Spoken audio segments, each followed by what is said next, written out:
Diseño de pavimentos rígidos por el método AISTO 93.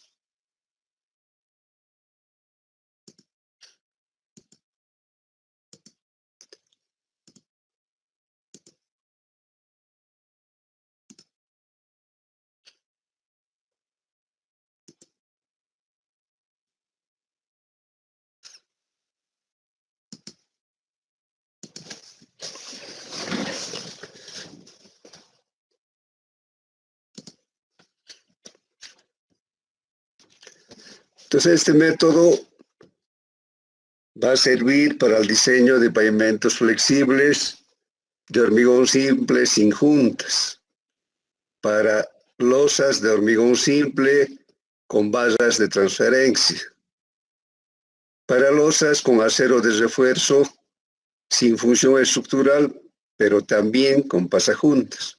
Finalmente, es el mismo método para diseñar losas con refuerzo continuo.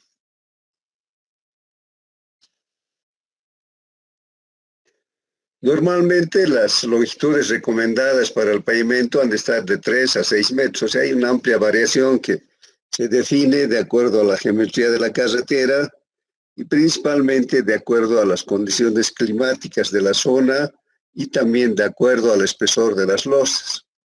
En general, los espesores han de estar en 3 a 4 metros. Eso depende del ancho de la carretera. Si es una carretera convencional de 2 carriles, uno en cada dirección, entonces cada carril ha de ser de 360 metros. Por lo tanto, también el carril de hormigonado ha de ser de 360 metros. Los pavimentos que tengan pasajuntas van a tener barras de transferencia de cargas que se ubican al centro, exactamente al centro de la losa. Y estas pasajuntas tienen que tener una orientación exacta en sentido transversal al eje de la junta. Aquí, de acuerdo a esto, podría cambiarse un poco la longitud de 4 a 7 metros, pero eso en realidad no es posible por las condiciones de equilibrio. Los que tienen refuerzo continuo van a tener un refuerzo que sirve únicamente para la distribución de las fisuras y para un control de la superficie, para evitar que se produzcan fisuras prematuras y además si hay fisuras que sean de un espesor muy delgado. Normalmente estas se van a colocar a 5 centímetros de la superficie de la losa. Entonces lo que tiene que estar claro es que esta armadura no es estructural, solamente es para la distribución de fisuras, es una armadura de distribución. Entonces estas losas que se arman independientemente van a tener en la unión pasajuntas. Las pasajuntas de las mismas características que se utiliza para los pavimentos de hormigón simple sin armadura. En este caso se podría llegar incluso a tener longitudes de losa de 4 a 10 metros, pero también esto está limitado por las condiciones de clima. Lógicamente que en este caso el tener la armadura de distribución permite hacer mayores longitudes de losa que pueden llegar hasta 10 metros. Y los anchos van a estar de 3 a 5 metros dependiendo del ancho de la carretera.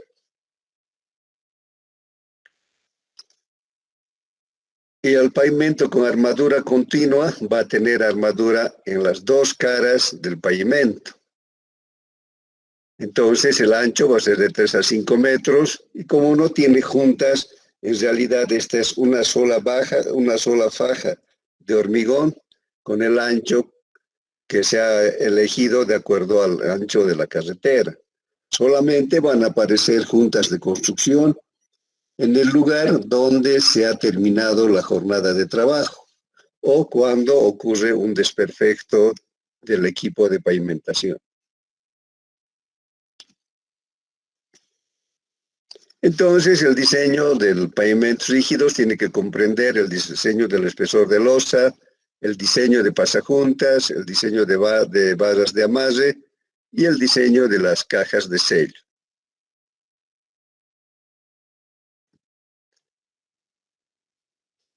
Entonces, el modelo para el diseño de espesores del pavimento rígido, en concreto para el diseño de los espesores de las losas, está hecho también en base a la ecuación de Westergaard.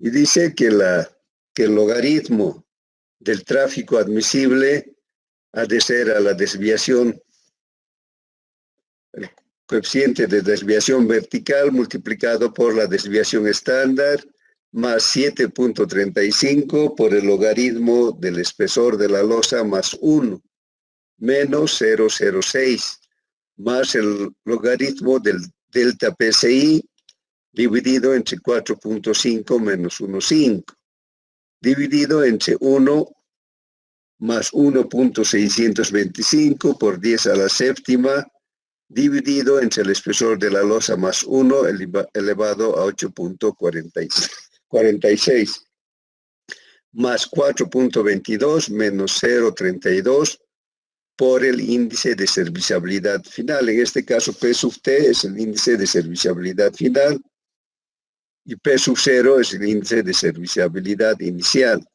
Esto multiplicado por el logaritmo del módulo de rotura del hormigón por el coeficiente de drenaje por el espesor de la losa elevado a 0,75 menos 1.132 dividido entre 215.63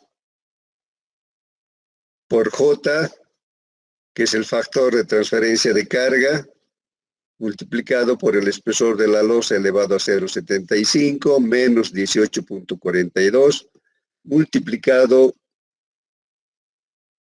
por el coeficiente de reacción de la subrasante K, dividido entre el módulo elástico del hormigón elevado a 0,25. Entonces, todos estos factores, si los aplicamos, nos van a dar el tráfico admisible. Pero lo que nosotros vamos a hacer, lo que estamos buscando es calcular D mayúscula. Entonces, con las calculadoras normales no se puede de esta ecuación despejar D, sí, pero en las que son programables.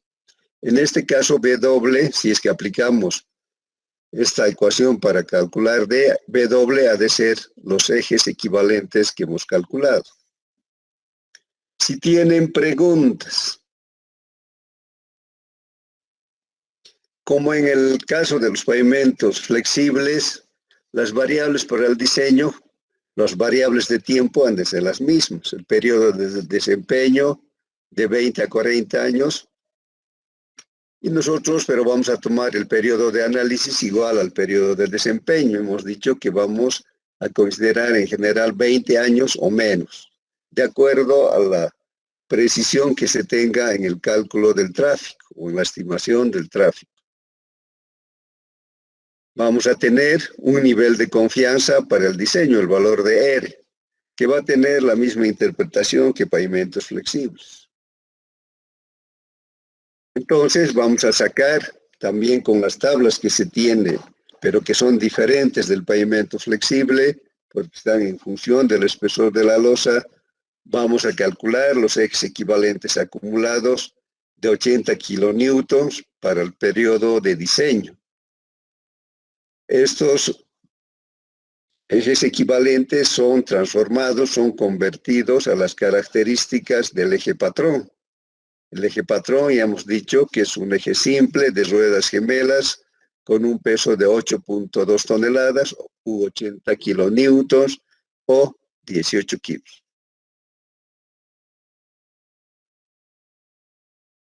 Recordando el nivel de confianza, hemos dicho que es la posibilidad o la certeza de que el pavimento cumpla su función durante el periodo de diseño, bajo las condiciones de carga e intemperismo que se van a dar durante ese periodo. Podemos decir que es un factor de seguridad que nos cubre las variaciones que se van a presentar entre los valores de diseño y los valores que realmente ocurren durante la construcción y durante la vida de servicio. Y principalmente viene la calidad de la construcción. Por ejemplo, el módulo de rotura. Nosotros adoptamos un valor para diseño y ese valor puede ser que no se cumpla exactamente. Lo mismo el tráfico es un tráfico estimado porque hacemos una proyección a 20 años. Entonces puede ser que se cumpla o no se cumpla la proyección que se ha hecho. Si es en menos, no habría problema porque el pavimento va a estar sometido a esfuerzos de menor magnitud. Pero si el tráfico es mayor, lo que vamos a conseguir es que el periodo de diseño se acorte. Entonces, para carreteras interestatales, autopistas, para arterias principales, en nuestro caso sería para arteria principal, sería de 80 a 99. Hemos dicho que vamos a utilizar entre 85 y 90. 85 es la recomendación del IBCH, pero también se puede utilizar 90. Y la desviación estándar es las variaciones que se producen entre los datos que utilizamos en el diseño y los valores que realmente ocurren en la construcción. Y esto se define en función de la certeza del tráfico. Si nuestro tráfico tiene una alta confiabilidad en su cumplimiento, podemos utilizar 0.34. Pero en general vamos a tener incertidumbre en la estimación del tráfico, por lo tanto tenemos que utilizar 0.39 en el caso de pavimentos rígidos. Recuerden que para pavimentos flexibles utilizamos 0.49. Si tienen preguntas, también utilizamos el factor de desviación normal, que es un valor de ajuste entre la curva de diseño y la curva de comportamiento. Entonces, estos valores se establecen en base a un estudio estadístico de varios diseños que se hayan hecho de pavimentos. En el caso nuestro no existe estadísticas de construcción de pavimentos que se hayan tratado de manera racional. Entonces, los datos que tenemos de diseños anteriores son valores que no han sido tratados estadísticamente. Por lo tanto, vamos a utilizar el factor de desviación normal Z sub R que corresponda al índice de confiabilidad que hemos elegido.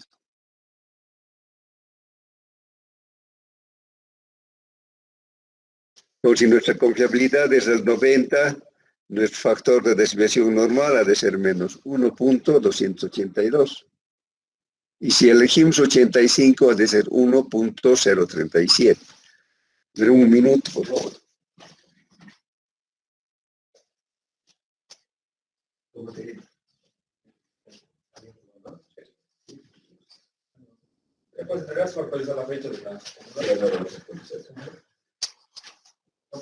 Muchas gracias.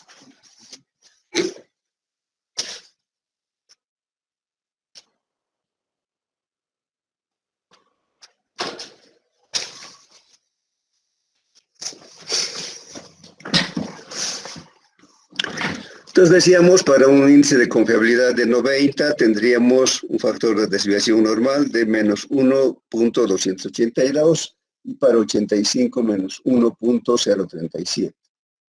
Si tuviéramos una confiabilidad solo del 50%, que es la confiabilidad que se utiliza en el diseño ISO 97, la desviación normal ha de ser 0.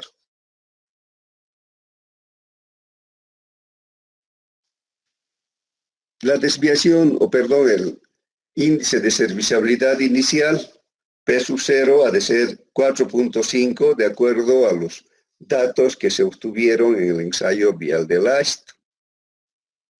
Y el índice de serviciabilidad final puede ser 2, 2.5 a 3, pero el menor valor que se permite de degradación de la calidad de rodaje sería 1.5. Esa es la interpretación que se tiene en la ecuación. Podríamos decir por qué se escribe 4.5 menos 1.5. Parece un absurdo, ¿no? Cuando se podía escribir directamente 3. Entonces, dentro de la mentalidad de los gringos, esto nos está mostrando que 4.5 es el índice de serviciabilidad inicial y que 1.5 es el índice de serviciabilidad final el más pobre que admite el método.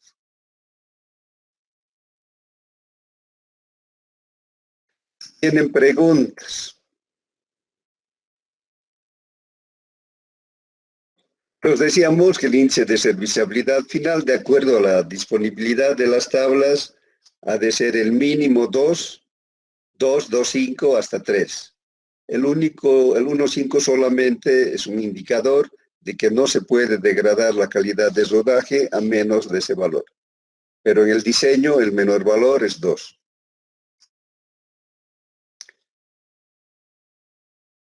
Podemos, en la caracterización de los materiales, si no tenemos el ensayo específico que se realiza mediante el ensayo de placa, podemos obtener el valor de K mediante correlación con el CBR.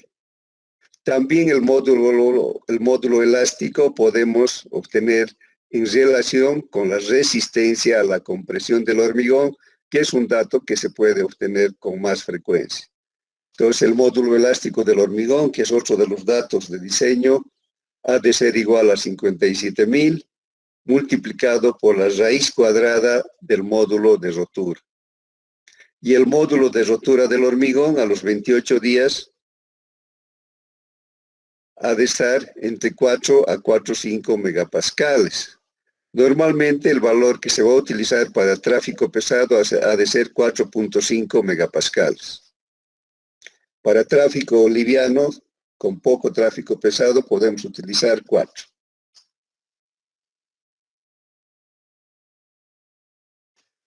También tenemos otro factor de diseño que es el coeficiente de drenaje, que tiene exactamente la misma interpretación que para pavimentos flexibles.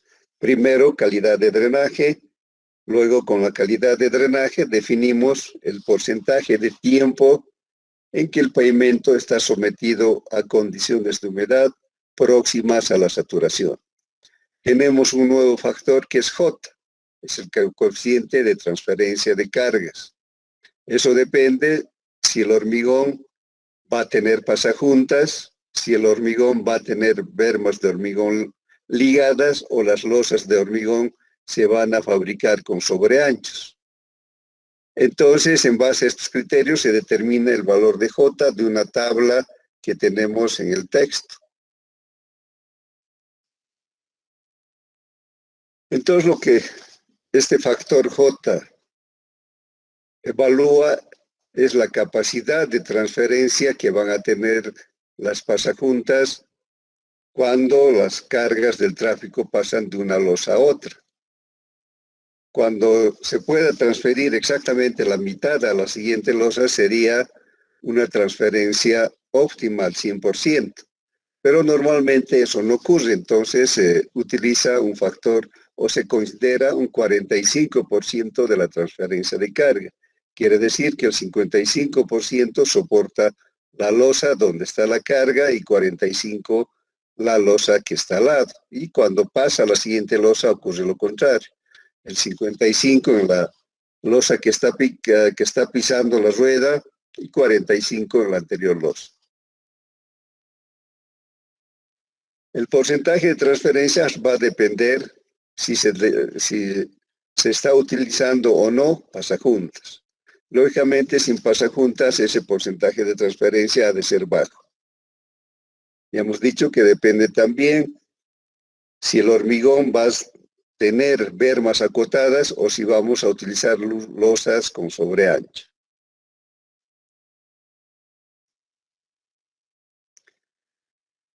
Se ha comprobado que utilizar bermas ligadas con hormigón o juntas o bermas acotadas, que también es otro nombre, o losas con sobreancho, van a producir una disminución grande en los esfuerzos que se presentan en los bordes de la losa.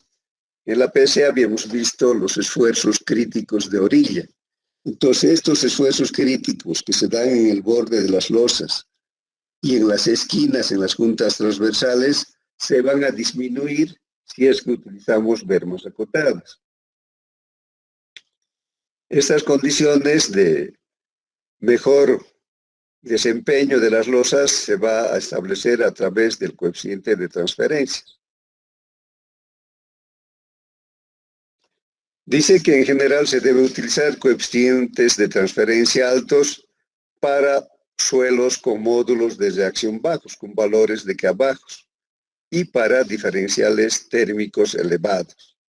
En nuestro caso, que tenemos diferenciales térmicos bastante elevados. En invierno puede variar de 2 o 3 hasta 25 a mediodía, entonces nuestro diferencial térmico es importante. Por lo tanto, deberíamos tener coeficientes de transferencia altos. Ustedes tienen esta tabla en el texto. Entonces, lo primero que tenemos que ver es qué tipo de pavimento tenemos. Si es un pavimento con junta sencilla y junta reforzada, o sea, la junta con pasajuntas. Y vemos si es con refuerzo continuo.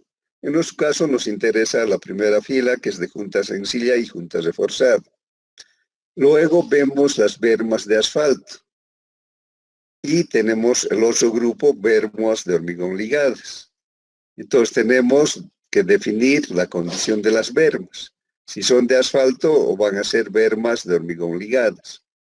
Luego definimos si va a haber dispositivos de transferencia. Si va a tener dispositivos de transferencia, decimos que sí, y si no, no. Y hacemos la misma pregunta cuando las bermas de hormigón son ligadas. Digamos, para las bermas de asfalto, o sea, sin bermas acotadas, si tenemos pasajuntas, el valor de J ha de ser 3.2. En cambio, si tuviéramos bermas acotadas con dispositivos de transferencia, nuestro valor estaría entre 2.5 y 3.1, o sea, sería 2.8 en promedio. Y si no utilizamos, estaría entre 3.8 a 4.4 sin bermas ligadas. O sea, tendríamos un valor de 4.1. Y en bermas de hormigón ligadas tendríamos de 3.6 a 4.2. Sería 3.9. Si tienen preguntas. Decíamos que el coeficiente de drenaje, igual que en pavimento flexible, se define primero determinando la calidad de drenaje. Esto está en función del en qué tiempo se remueve el agua de lluvia.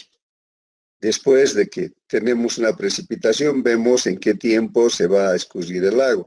Si fueran 2 horas es excelente, pero eso normalmente no se va a encontrar.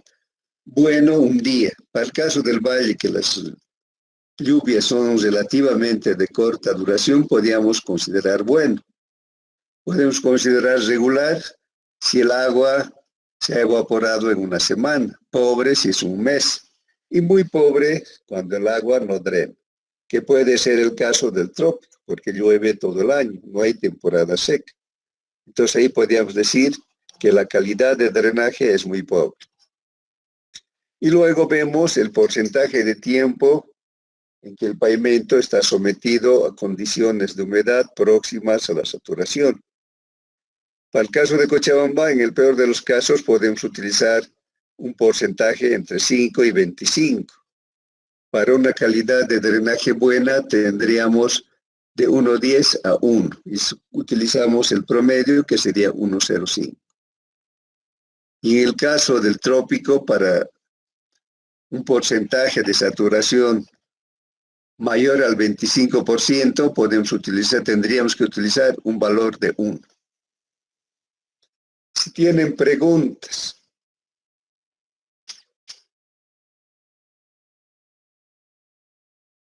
Para determinar el espesor de la losa, en este caso solo determinamos el espesor de la losa.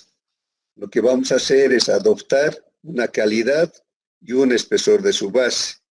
Ese espesor y esa calidad vamos a corregir para ver el aporte que tiene la subbase en el comportamiento del suelo de fundación.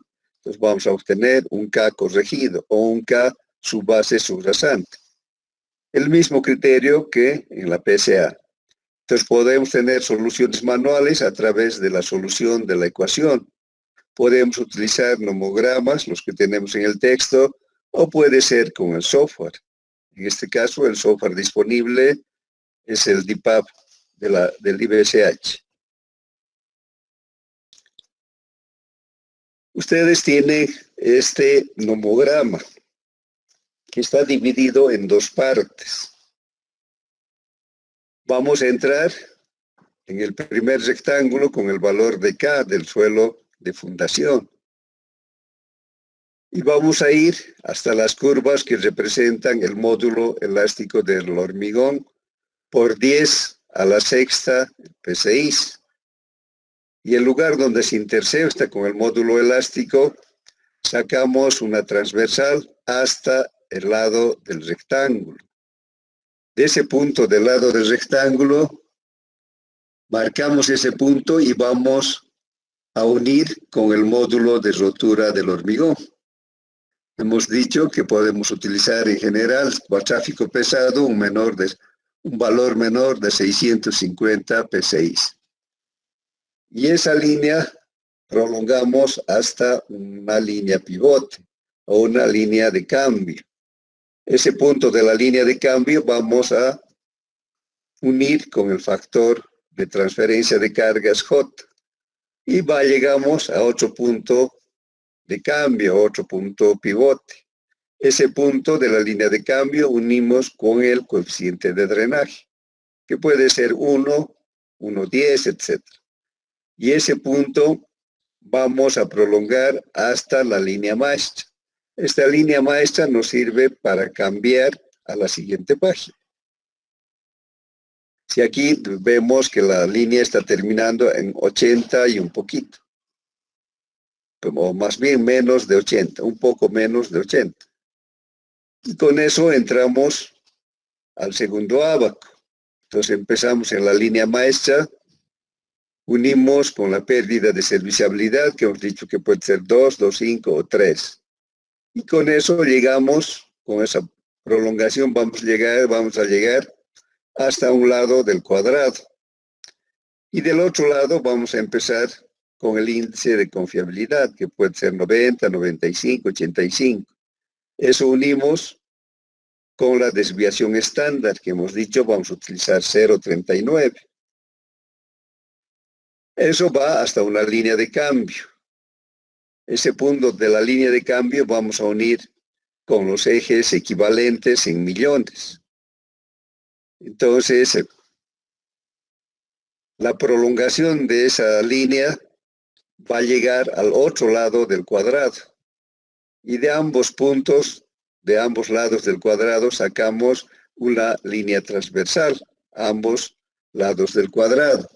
Y donde se intersectan estas líneas transversales, podemos leer el espesor de la losa en pulgadas. Si tienen preguntas. Inge, usamos estos monogramas o también podríamos usar la ecuación que nos mostró un principio, ¿verdad?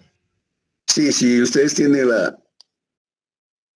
la máquina con características de programación, podrían utilizar, pero solo para los ejercicios, ¿no? Por razones de justicia, en el examen tienen que ser todos con Abaco. A no ser que todos tengan las máquinas programables.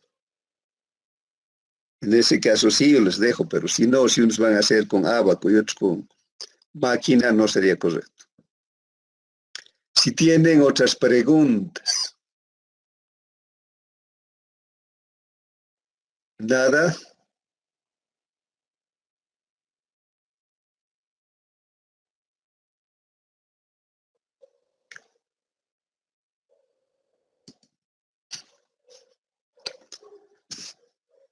A propósito del DIPAP, ya les han escrito para que les manden, cada uno tiene que escribir al correo del IBSH pidiéndoles la llave. Yo les voy a poner esta noche el manual, el manual de funcionamiento del DIPAP, donde está desde un principio cómo se instala, etc. Y qué parámetros se utiliza, etc. Entonces esta noche voy a poner el manual del DIPAP y ustedes léanle un poquito y en base a eso ya pueden pedir la llave para instalar. Si hay preguntas.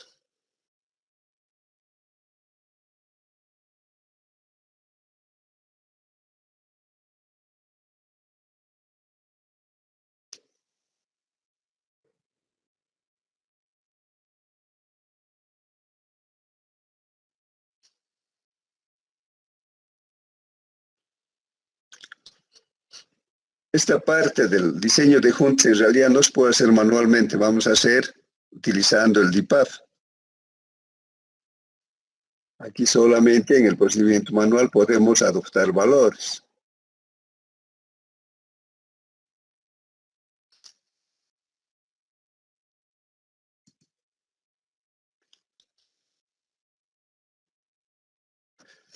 Igual que en los pavimentos aeroportuarios que hemos estado viendo también hoy día, tenemos 3 tipos de juntas en el caso de las losas de los pavimentos viales. Las juntas de contracción sirven para controlar los esfuerzos que se generan por los movimientos que tienen las losas, debido a la contracción del hormigón como consecuencia de la pérdida de humedad. Y hemos dicho que hasta el final de su vida útil, el hormigón sigue con estos movimientos de contracción, dilatación, que únicamente se deben a los cambios de temperatura. Entonces, estas juntas nos controlan esos esfuerzos. Tenemos las juntas de expansión, que sirven para controlar esfuerzos que se pueden dar en 2 direcciones, por ejemplo, en el cruce con una calle transversal. Entonces ahí van a aparecer las juntas de expansión, también en el acceso a obras de servicio, como sea alcantarillas, puentes, etc. Y las juntas de construcción que se van a dar como consecuencia del método de construcción utilizado. Entonces vamos a tener juntas de construcción longitudinales y vamos a tener juntas de construcción transversales.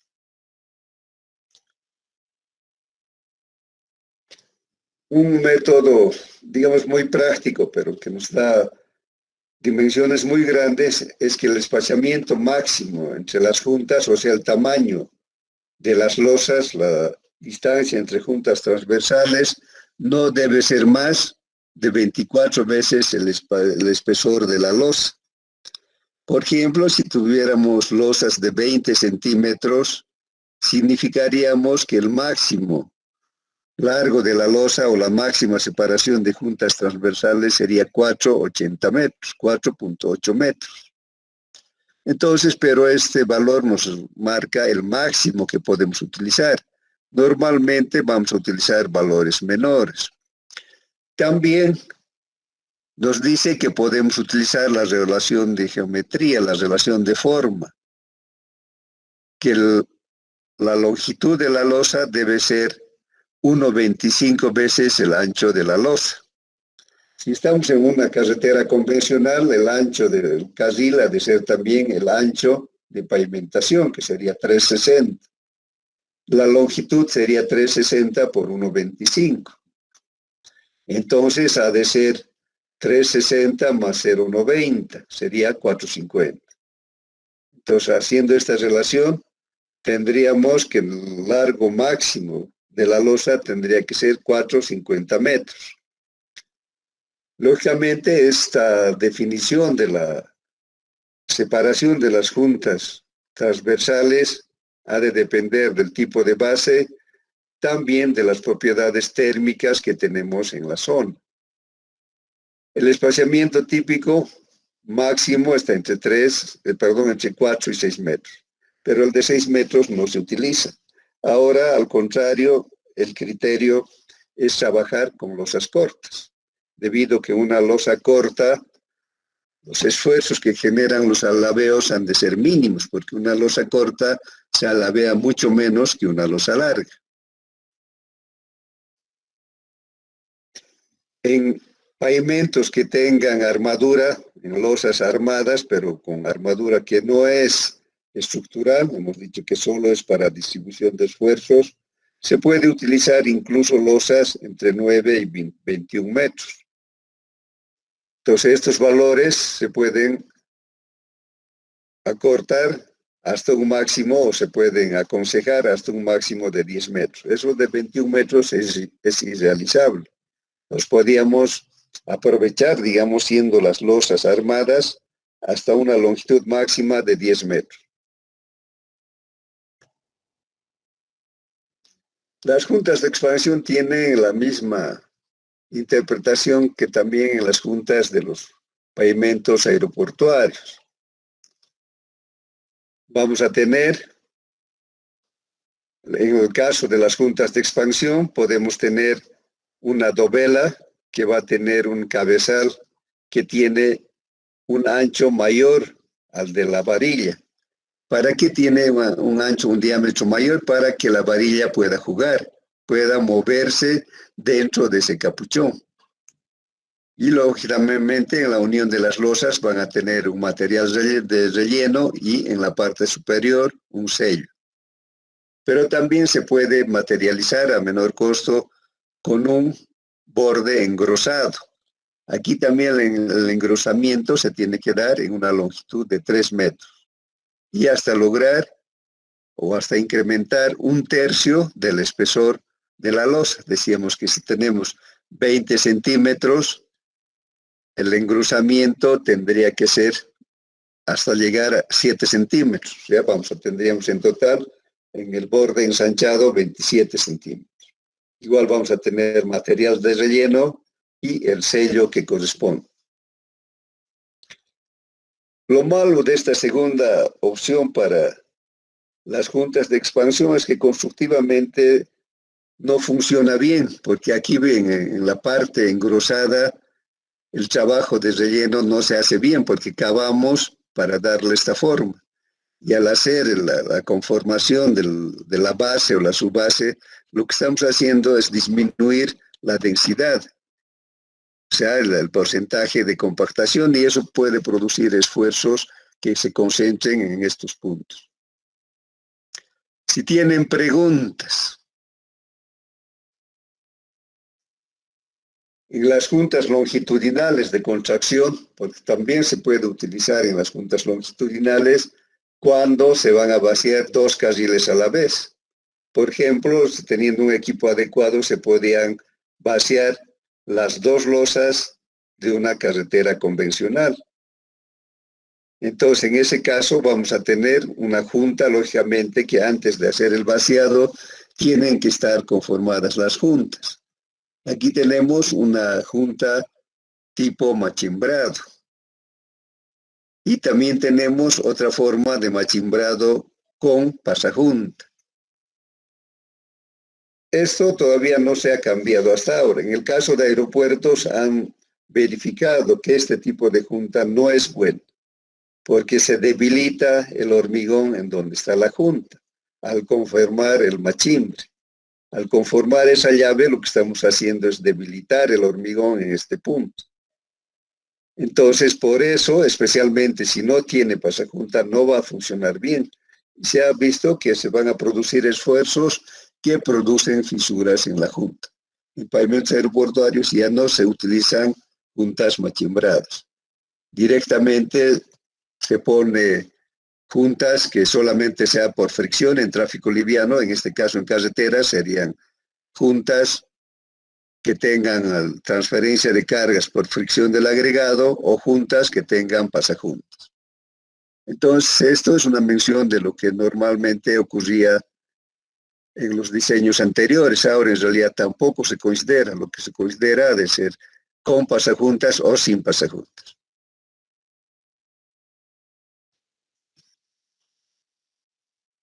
Entonces, ¿para qué queremos colocar las barras de transferencia de carga? Porque necesitamos disminuir las deflexiones verticales en la junta. Porque si no tenemos pasajuntas, la deflexión en el borde transversal de la losa ha de ser mayor. Y eso va a producir un escalonamiento de las losas. O sea, vamos a tener un efecto de teclas de piano. Si ustedes van por la avenida petrolera, donde no se han utilizado pasajuntas, vemos que el vehículo se va sacudiendo, porque las losas han tenido un asentamiento diferencial, unas con respecto de las otras. Y también puede producir la pérdida de soporte. La carretera que pasa o el tráfico que pasa por la avenida petrolera no es un tráfico pesado. Ustedes saben que el tráfico pesado que se dirige a Santa Cruz va por la carretera nueva, va por Villa Tunari. Es por eso que cuando se hizo esa avenida no se consideró la colocación de pasajuntas y también por razones económicas. Si no tiene pasajuntas, además se pueden producir fenómenos de bombeo. Hemos dicho que el bombeo es la erosión de la base por la pérdida de finos, porque a través de las juntas, tarde o temprano, el material de base se va a saturar.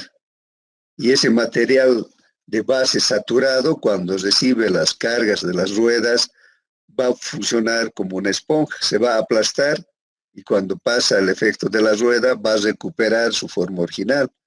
Y al recuperar su forma original va a botar agua junto con partículas finas de la base. Y esto lógicamente va a erosionar la base y esto va a ocasionar la pérdida de soporte. Entonces, para controlar las transferencias de carga podemos utilizar barras pasajuntas para tráfico pesado y trabazón de agregados, pero también podemos utilizar capa base rígida, que tendría que ser de suelo cemento o de suelo tratado con cemento o con asfalto. Como estos materiales están tratados, no se van a erosionar, no va a haber el problema de bombeo. Si tienen preguntas,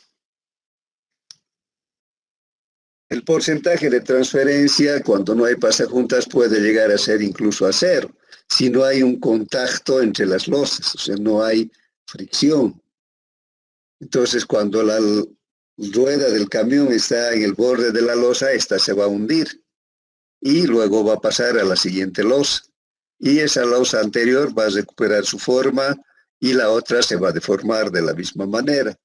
Es por eso que se presentan los asentamientos diferenciales.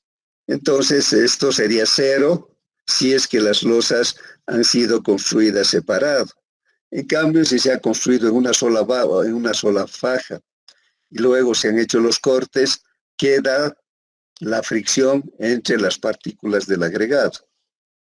Y eso va a producir un porcentaje de transferencia de carga, que va a ser el 25%. 75% va de la carga, de los esfuerzos van a ser absorbidos en la losa donde está la rueda y 25% por la losa siguiente. Y podemos considerar un porcentaje de transferencia del 100%, eso quiere decir que 50% en la losa donde está la rueda y el 50% sería soportado por la losa siguiente. Pero esto va a ocurrir cuando tengamos pasajuntas.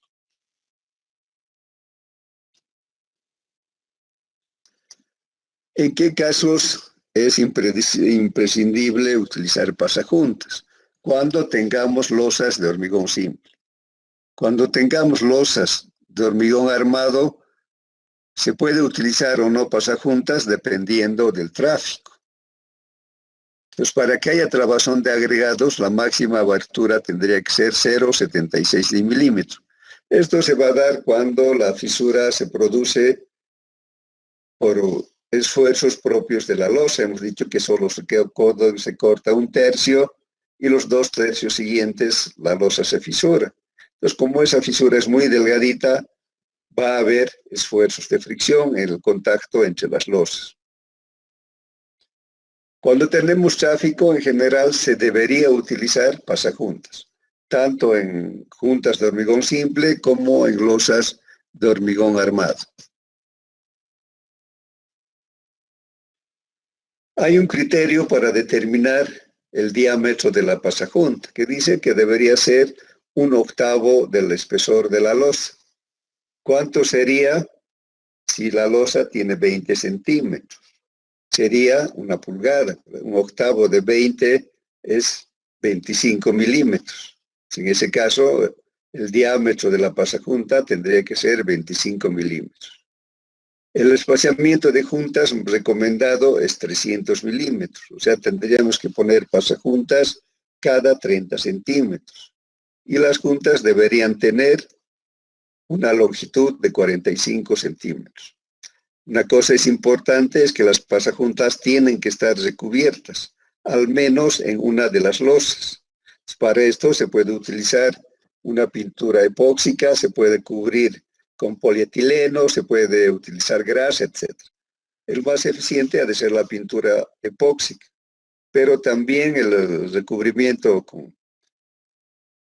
con plástico, con bolsas nylon, digamos, con materiales plásticos también ha de ser eficiente. En esta tabla tenemos los valores para la pasajunta, de acuerdo al espesor de la losa.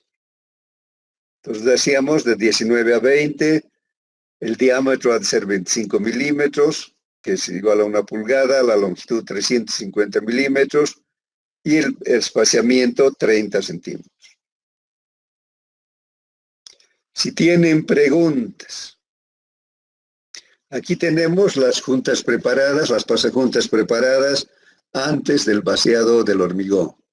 Van a tener la longitud y la separación que está establecida y además el diámetro.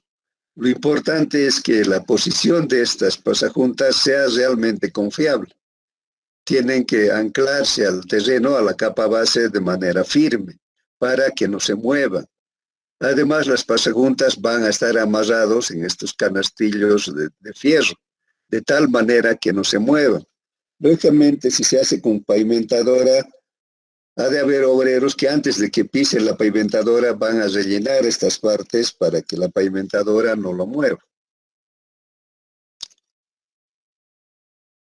Aquí podemos ver en detalle estas U's que se utilizan para poder anclar las pasajuntas y para que éstas no se muevan.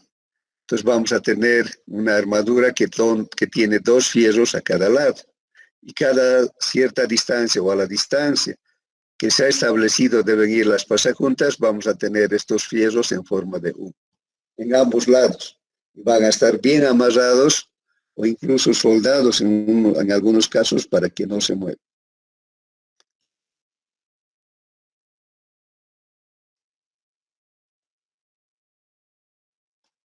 Aquí vemos, en esta foto es de una pavimentadora que tiene el aditamento para ir colocando las juntas en los espaciamientos establecidos. En este caso no hay necesidad de armar previamente los canastillos para la colocación de las juntas, sino que la misma pavimentadora va a ir colocando las juntas en los lugares donde corresponde.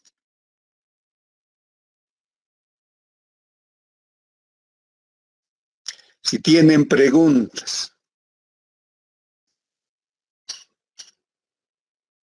Ingeniero, una consulta. Sí, adelante.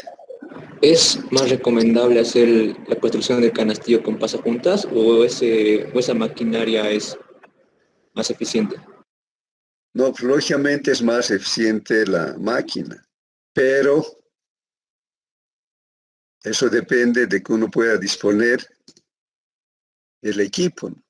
Entonces nosotros en Bolivia, creo que el último equipo que ha traído Redimix tiene esta cualidad. Entonces, si tuviéramos una pavimentadora que no tiene este aditamento que permite colocar las juntas automáticamente, necesariamente tenemos que hacer los canastillos. Eso depende del tipo de pavimentadora que vamos a utilizar.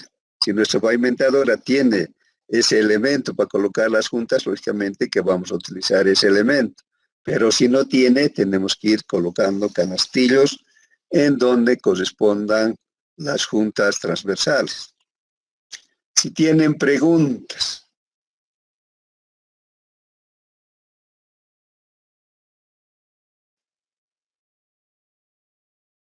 Para el sello de las juntas hay que hacer una conformación especial en la parte superior. Hemos dicho que primero se corta 1/3 de la losa y luego por el mismo movimiento de contracción y dilatación la fisura cubre todo el espesor. pero para poder poner el sello tenemos que ensanchar la parte superior. Y dice que debemos en juntas transversales hasta 1/3 del espesor. En juntas longitudinales también hasta 1/3 del espesor de la losa. Para las dimensiones de la caja vamos a tener una abertura que va a tener un valor promedio. Y eso depende de la deformación permisible del sellante, o sea, de la calidad del sellante que se va a utilizar en el sello de juntas. Pues aquí tenemos una fórmula para determinar las dimensiones del reservorio de la junta. Y delta sub L ha de ser la abertura de la junta para variaciones de temperatura, que se dan por contracción, por disminución de la humedad del hormigón. Alfa sub C es el coeficiente térmico de retracción, es un valor característico que en general utilizamos un valor que está preestablecido, pero que también se podía, si uno tiene los medios adecuados, se puede determinar en laboratorio. T es el rango de temperatura, o sea, es el rango porque en la realidad cuando se hace prácticamente tendría que ser la máxima temperatura del día que hemos previsto, vamos a vaciar con referencia a la mínima, o sea, es la diferencia de temperaturas. Pero como nosotros hacemos cálculos o el diseño en términos generales, vamos a utilizar el diferencial, el rango de temperatura que corresponde al promedio. O sea, la máxima temperatura anual menos la mínima, menos el promedio de las temperaturas mínimas anuales. Si tuviéramos mayor precisión y decimos que el vaciado se va a hacer en el mes de julio, entonces vamos a utilizar del año anterior el promedio de las temperaturas máximas del mes de julio. Y también vamos a utilizar el promedio de las temperaturas mínimas del mes de julio. La diferencia entre estas temperaturas nos da el rango de temperatura. Otro factor que es del hormigón ha de ser el coeficiente por retracción de secado. También es otro valor que vamos a utilizar de la bibliografía que se tiene sobre el tema. L es el espaciamiento de las juntas y C es un factor de ajuste que depende del tipo de su base. 0,8 para su base granular y 0,65 para su base estabilizada. El ancho requerido de la junta para poner el sello ha de ser igual a la abertura de junta que hemos calculado previamente entre la deformación admisible del material sellante.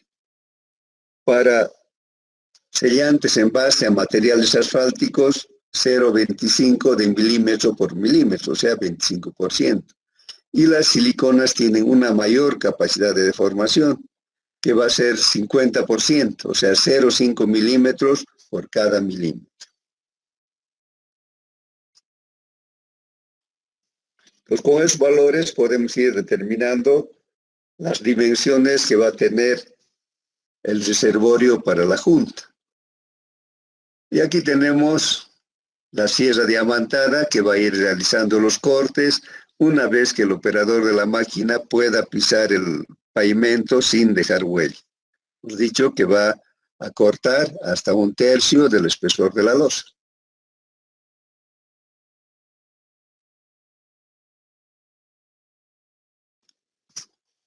Las recomendaciones para el sellado de juntas es que se debe utilizar una compresora para hacer una limpieza muy detallada en todas las juntas. Luego hay que cubrir los bordes de la losa para que no tengan manchas del material sellante. Por otra parte, se recomienda el uso de los cordones de respaldo o backer rod, que son los elementos que van a impedir que el sello penetre hasta más abajo. Con esto conseguimos un ahorro en la cantidad del sellante que se utiliza, porque el costo de este cordón de retención es bastante bajo en relación al costo del sellante. Entonces lo que primero se va a hacer es colocar primero manualmente el cordón de retención en las juntas que vamos a sellar. Luego se pasa con un accesorio manual que va a ir poniendo el cordón en la misma profundidad de manera uniforme.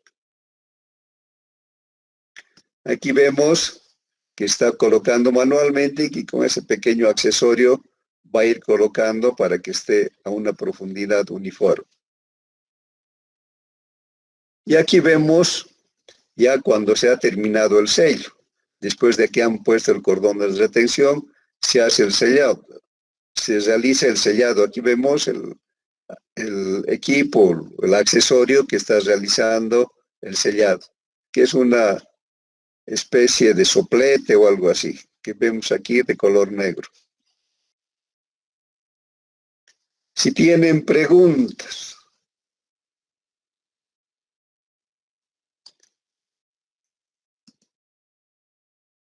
Nada. ¿Todo está claro?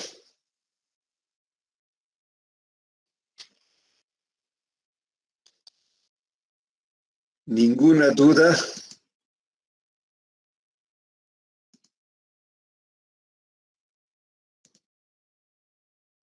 Entonces aquí vemos algunos equipos para la colocación del pavimento rígido. Aquí vemos una construcción de pavimento manual. Esto se da principalmente en las vías urbanas porque es muy incómodo o sería muy difícil meter una pavimentadora por las dimensiones que tiene. Entonces se va a utilizar una regla vibratoria para ir uniformando las losas. Lo que se va a hacer es meter una cantidad de hormigón. Luego, primero manualmente se va a distribuir y luego con esta regla se va uniformando el espesor, además se va vibrando. Si ustedes ven, tienen un motor en los extremos o tienen motores en los extremos de la regla que producen vibración. Entonces, además de uniformar, va a ir vibrando el hormigón. Además, se va a ir complementando con los equipos manuales para los vibradores manuales. De esa manera se va a conseguir que el hormigón alcance la densidad que se recomienda para tener la resistencia de diseño.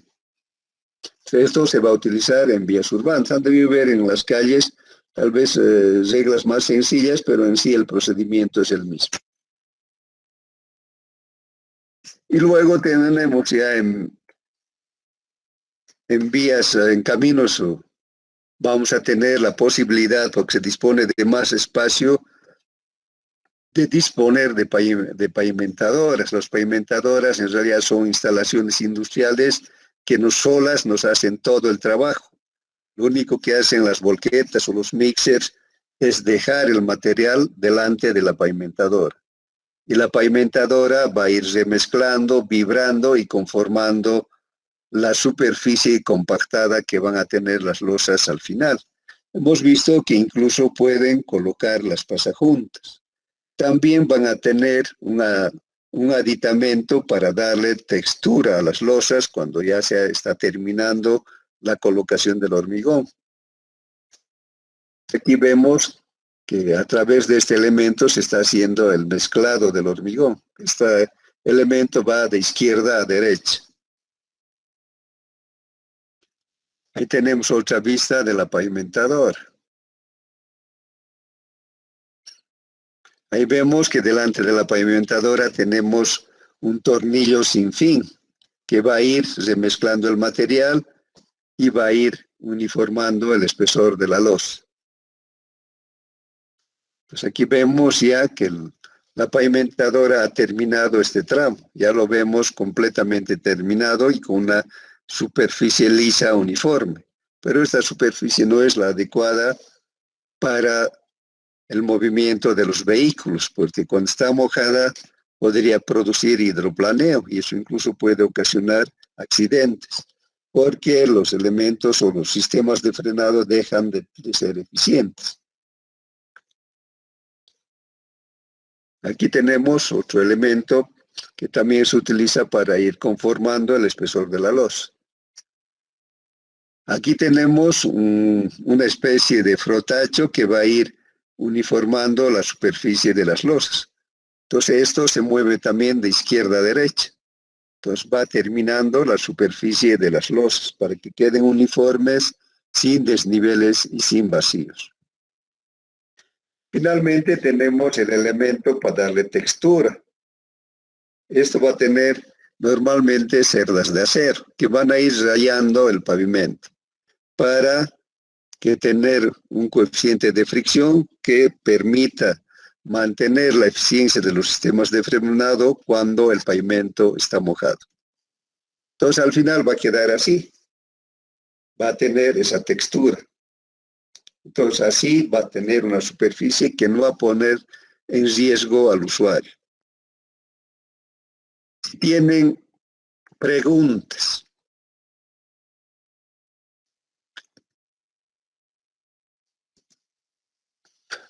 Nada, todo está claro.